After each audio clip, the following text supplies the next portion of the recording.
ফেসবুকের copyright remove করার জন্য প্রথমে আপনারা আপনাদের ফেসবুক অ্যাপটি ওপেন করার পর থ্রি ডট আইকনের মধ্যে ক্লিক করে দেবেন।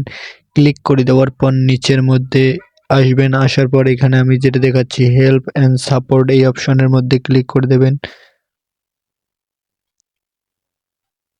এখানে ক্লিক করার পর আপনারা দেখতে পারবেন সাপোর্ট ইনবক্সের মধ্যে ক্লিক করে দেবেন।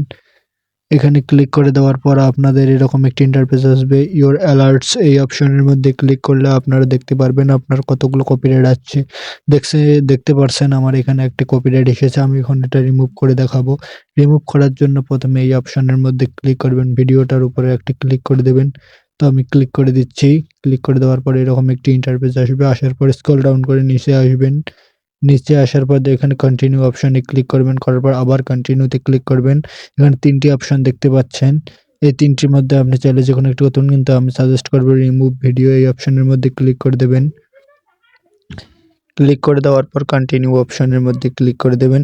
কন্টিনিউ দেওয়ার পর ডিলিট এই ভিডিও এই অপশনের মধ্যে ক্লিক করলে আপনাদের ভিডিওটি ডিলিট হয়ে যাবে। এরপর ক্লোজ করে দেবেন। এখন আমি আপনাদের দেখাচ্ছি, রিফ্রেশ করে নেওয়ার পর আবার থ্রি ডটের মধ্যে ক্লিক করে মানে সাপোর্ট ইনবক্সের মধ্যে ক্লিক করতে হবে। ইওর অ্যালার্টস এর মধ্যে ক্লিক করে দেখতে পাচ্ছেন এখানে কোনো ভিডিও নেই। তো ভিডিওটি কেমন লাগলো কমেন্টে জানাও।